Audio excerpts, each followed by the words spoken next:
s'il y a bien un club qui a besoin de redevenir ce qu'il était, c'est Tottenham. Après avoir fait pour United, Chelsea et Aston Villa, aujourd'hui on va y aller avec Tottenham. Merci pour ceux qui suivent la série et pour ceux qui mettent un pouce bleu pour m'aider. Déjà, on va pas faire un mercato idéal sous le but de faire les champions quoi. Et vous avez remarqué que depuis que je quitte pas la première ligue, mon objectif c'est de réussir à faire les mercato parfaits de tous les clubs du Big Six, plus les clubs concurrents. Donc, si je fais pour Newcastle, ça pourrait arriver, mais là, je pense que City, ils en ont pas besoin. Parce que Liverpool, j'y travaille encore, mais ça arrive, Liverpool, je vous promets. Et voilà, Tottenham, déjà, on va pas faire ce mercato pour les mettre premiers du classement ou quoi, non. On va faire le mercato qui correspond à Tottenham, parce que Tottenham, de base, c'est un club qui joue les troubles faits dans cette championnat que est la première ligue. Tottenham, ils ont déjà fait des saisons en étant deuxième, troisième. Je me rappelle la saison 2016-2017, hein, où Dele Alli explose, le club est deuxième. L'autre, Harry Kane, il est meilleur buteur, tout. Il y a aussi une autre saison, la 2017-2018, où ils finissent troisième, et l'autre, il part en finale aussi de Ligue des Champions. Donc Tottenham, c'est un club, pas un grand club. C'est un club qui ne gagne pas particulièrement. C'est pas un club qui a la culture de la gagne, c'est sûr. Mais on va les remettre dans leur voie de trouble faite. Et c'est parti pour la première recrue. Première recrue, Lucas Bergvall, 10 millions. Mais bon, je pense qu'on l'aura pour 18 millions. C'est un joueur qui est proposé à Tottenham depuis quelques moments. Je pense qu'à Tottenham, ça risque de matcher. Il peut lui mettre au titulaire tout de suite. En 2006, il ne faut pas le cramer. Surtout qu'il sort d'une très bonne fin de saison avec Joe Gardens de Suède. C'est un joueur qui s'est démarqué en fin de saison. C'est un milieu à la Modric quand il était jeune. Et franchement, il a vraiment des bonnes stats. Il a 6 buts et 5 passes D en 18 matchs. Voilà, en 18 matchs. Plus l'Europa League en 19 matchs. Donc c'est vraiment un bon joueur.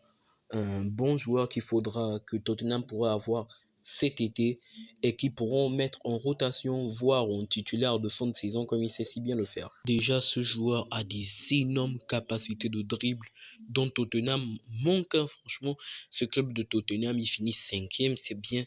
Mais il faut ce vent de fraîcheur là qu'il n'y a pas d'habitude. Ce joueur dribbleur qui provoque. Là, Kulusevski, il peut dribbler quelquefois, mais c'est un joueur qui aime frapper. Quand il prend le ballon, c'est pour éliminer, frapper. Ça, c'est un joueur provocateur, il casse les lignes. Et en plus, il sait faire des passes décisives. Super joueur pour Tottenham. Je le mets comme première recrue.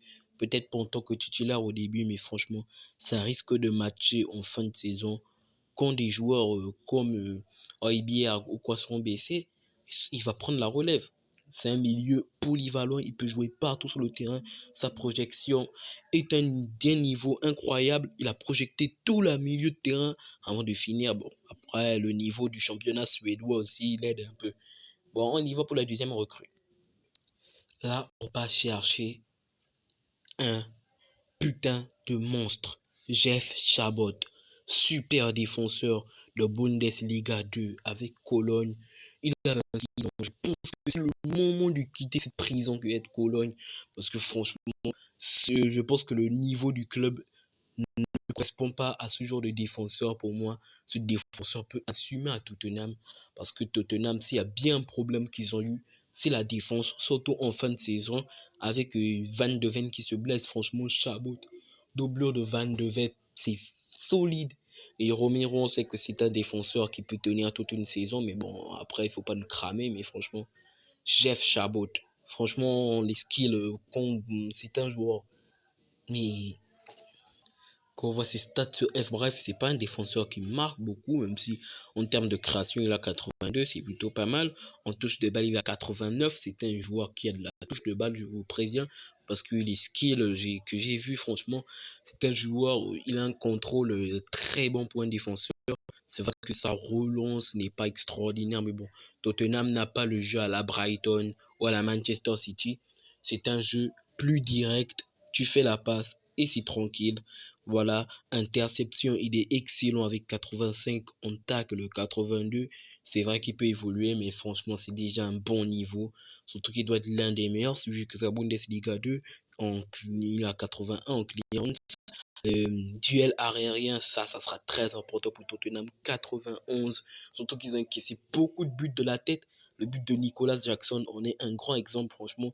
Il vient en duel comme ça, il arrête le but de Jackson vite fait. Les gars, cette recrue, je pense que si Tottenham le recrute,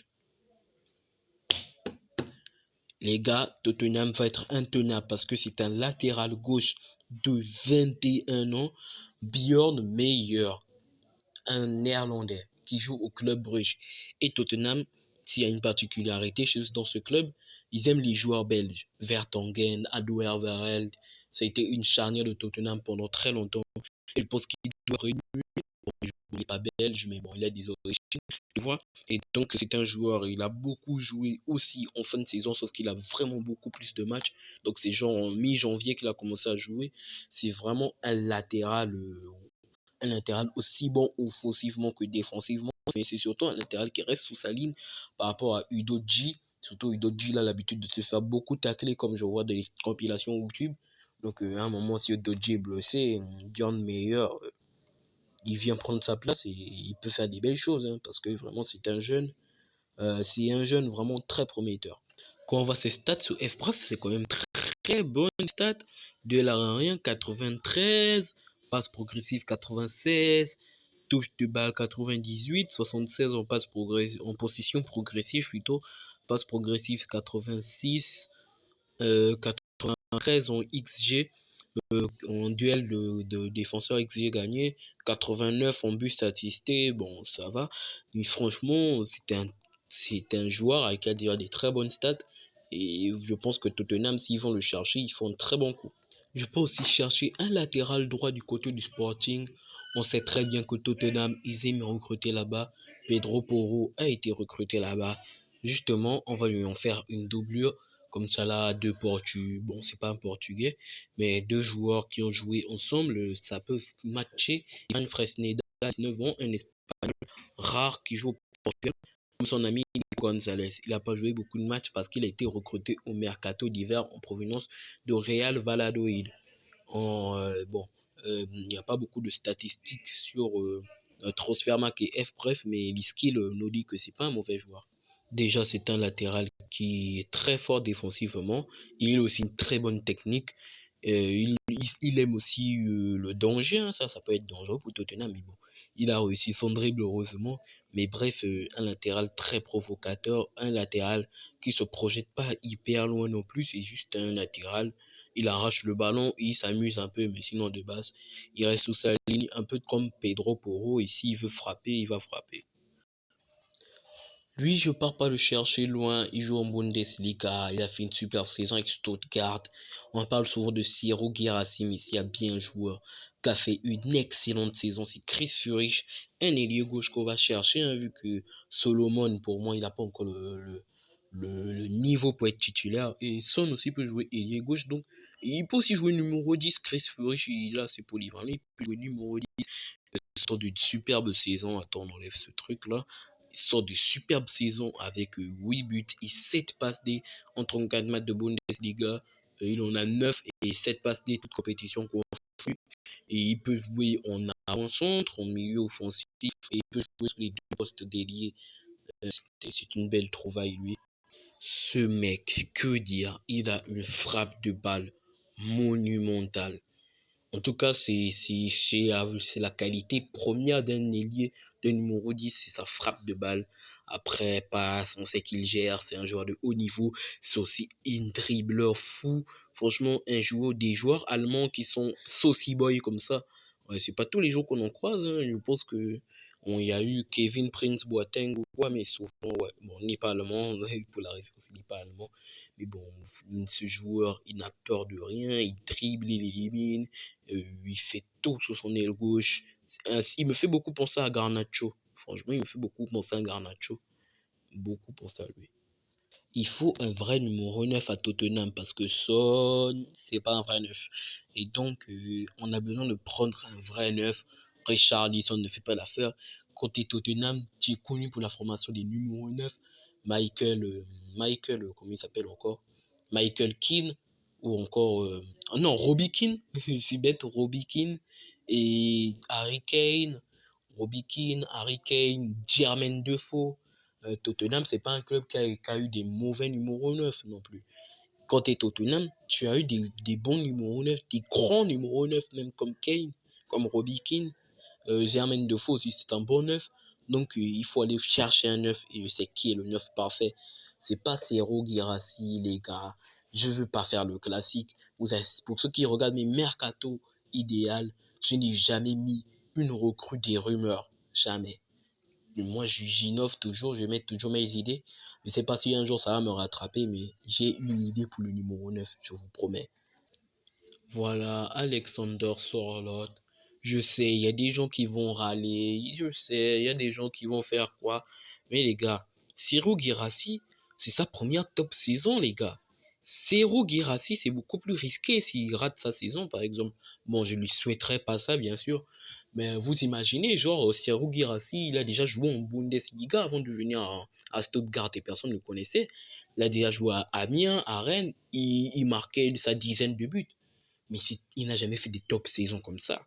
Et peut-être que s'il rejoint Tottenham ou un top club, tu vois, il pourrait peut-être un peu se rater parce qu'il n'a pas l'habitude de jouer en première ligue.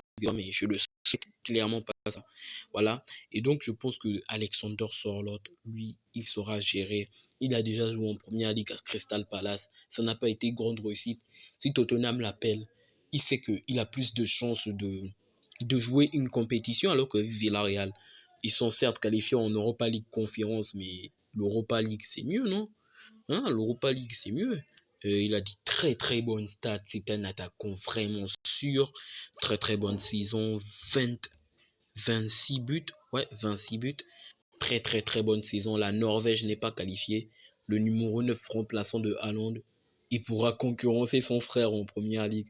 Franchement, sur l'autre, je pense qu'à Tottenham, ça peut complètement matcher. Tottenham, ils ont déjà fait plein de recrues comme ça, un peu nordiques et tout. Tottenham, ils en ont fait plein de recrues comme ça. Et je pense que c'est ce joueur a l'ADN Tottenham. Il a l'ADN de Tottenham, ce joueur. Et en plus, c'est un joueur qui pourra aider Tottenham lors des grands rendez-vous. Son quadruplé face au Real Madrid, si bête. Et l'un des meilleurs exemples, il a déjà marqué face au Real, face au Barça, face à l'Atlético. Il a marqué contre plein de gros clubs. Si Villarreal était un autre club, je pense qu'ils auraient pu gagner le match. Et Tottenham, ils ont perdu tellement de matchs importants. Ils étaient premiers, franchement, avec un joueur comme ça qui marque lors des grands rendez-vous, qui ouvre sa veste lors des grands rendez-vous. Je pense que Tottenham, ils pourront revenir dans le Big Four, comme on dit. Et je pense qu'on va montrer maintenant le 11. Et bien sûr, il y a bien un poste que j'ai oublié, c'est le poste de gardien. Vicario, énorme saison, mais il a vraiment besoin d'une doublure. Il s'est beaucoup trop cramé cette saison. Franchement, c'est à cause de ça qu'il n'arrive pas à jouer l'Euro. Il s'est trop cramé à Tottenham. Et il ne pouvait pas jouer à cause du loft que Tottenham l'a mis, comme Mbappé. Franchement, Jasper Silsen, vous allez me dire, c'est quoi cette merde? Mais les gars, c'est un joueur qui a joué au Barça. Bon, c'était une doublure de merde, une triplette, même si on oublie. Mais bon, il faut qu'on arrête de l'insulter. C'est un bon joueur en Liga. Quand il était doublure, il était bon. Il a l'habitude d'être une doublure. À Valence, c'était la doublure de Mamardashvili. C'est un joueur qui sait tenir son rôle de doublure. Là, récemment, il a joué avec Nimeg. Il a réussi à les maintenir malgré ouais, le nombre de buts encaissés, mais c'est ça casser une doublure. C'est un joueur qui a l'expérience, tout. Franchement, ça va éviter de trop cramer Vicario, surtout pour les échéances trop importantes comme ça. Et les gars, je pense que dites-moi si c'est un bon choix comme doubleur. Dites-moi si on aurait pu trouver mieux, mais là, ouais, on va montrer l'effectif maintenant pour de vrai. Voici à quoi ressemble l'effectif de mon mercato idéal pour Tottenham. On a fait beaucoup de recrues et il y avait beaucoup de choses à faire pour Tottenham. Et franchement, je pense que si Tottenham a cet effectif dans la vraie vie, je ne dis pas que tout ce que je dis vont se réaliser. Moi, franchement, s'ils ont l'effectif là que je l'ai proposé, franchement, le président de Tottenham, regarde cette vidéo. Parce que, mec, je t'ai donné des joueurs que si tu les as, tu peux concurrencer City, frère. Bon, je vais pas faire la culture de l'instant, mais il peut au moins prendre son billet pour la Ligue des Champions, sa quatrième place. En tout cas, j'espère que la vidéo vous a plu, j'espère que l'effectif vous plaît. J'ai l'impression que mon effectif prend de moins en moins de valeur, de plus en plus les mercato avancent. Et on se dit, tchuss pour la prochaine fois. Allez, bye bye les potes.